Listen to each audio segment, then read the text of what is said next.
সংক্রান্ত যে কার্যক্রম আছে সেগুলো চালাচ্ছি। তো আমরা প্রায় 300 কিলোমিটার সীমান্ত কুষ্টিয়া সেক্টরের অধীনে আছে। এই 300 কিলোমিটার সীমান্ত আমরা দেখছি এবং সেই সাথে আমাদের যে নির্বাচনী কার্যক্রম প্রায় 2409টি ভোট কেন্দ্র কুষ্টিয়া সেক্টরের অধীনে থাকবে।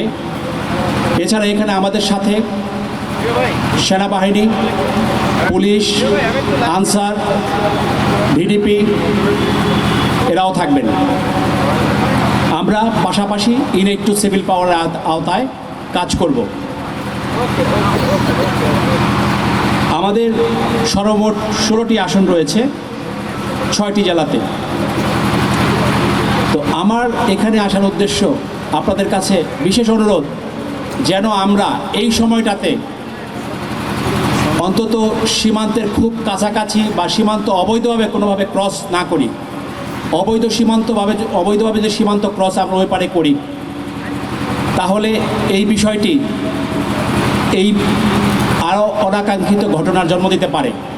আপনারা জানেন, যখনই একটা লোক অবৈধভাবে সীমান্ত ক্রস করে, সীমান্তের ওই পারে চলে যায়, সেটা কোনো উদ্দেশ্য প্রণোদিত হোক বা ভুলবশত হোক, তখন অনাকাঙ্ক্ষিত ঘটনা ঘটে, দুর্ঘটনা ঘটে।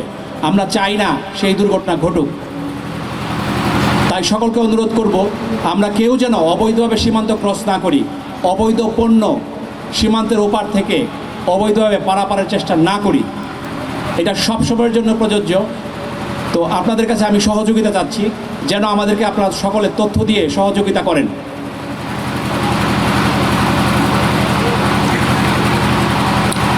মানহীন অনেক সময় অবৈধ পণ্য যদি আপনি দেশের ভিতরে নিয়ে আসেন, সেগুলো যদি বাজারে সয়লাভ হয়ে যায়, তাহলে আমাদের দেশের যারা বৈধভাবে পণ্য সামগ্রী নিয়ে আসে, তাদের যে মানসম্মত পণ্য সামগ্রী, সেগুলো হয়তো তারা বিক্রি করতে পারবে না এবং আমাদের ঘরে মানহীন পণ্য প্রবেশ করবে।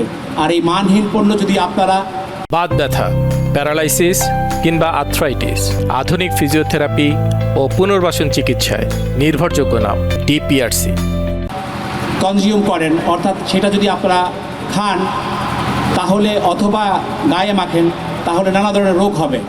তাই অবৈধ পথে মানহীন পণ্য যেন আমরা কেউ না আনি এবং এগুলো ব্যবহার না করি।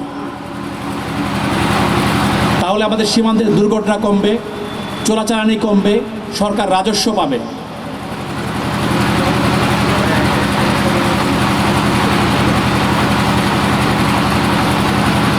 এরপরে আসতেছে আমাদের নির্বাচন ডিউটি। সবাই আমরা আশা করছি নির্বাচন ডিউটি অত্যন্ত সুন্দরভাবে আমরা নিরপেক্ষভাবে করার যথাসাধ্য চেষ্টা করব। আপনাদের সহযোগিতা সেখানেও কাম্য। উত্তেজনার বশবর্তী হয়ে এমন কোনো কাজ আপনারা করবেন না যে একটা জীবন যেন না চলে যায়। মানুষ যেন সুন্দরভাবে ভোট দিতে পারে। জীবন দেয়ার মালিক আমরা মানুষ না, তাই একটা জীবন চলে গেলে সেটা আপনি দিতে পারবেন না। তাহলে এমন কোনো কাজ আশা করি করবেন না যার একটা নিরীহ লোকের জীবন চলে যায়। উদ্দেশ্যবিহীনভাবে ঢিল মারা, উদ্ভট কোনো আচরণ করা, আশা করি এগুলো থেকে আপনারা বিরত থাকবেন এবং আমাদেরকে সহযোগিতা করবেন। আপনাদের সার্বিক সহযোগিতা নিয়ে আমরা সুন্দর এবং সুষ্ঠুভাবে কাজ করে আমরা আমাদের দায়িত্ব শেষ করব বলে আশা করছি।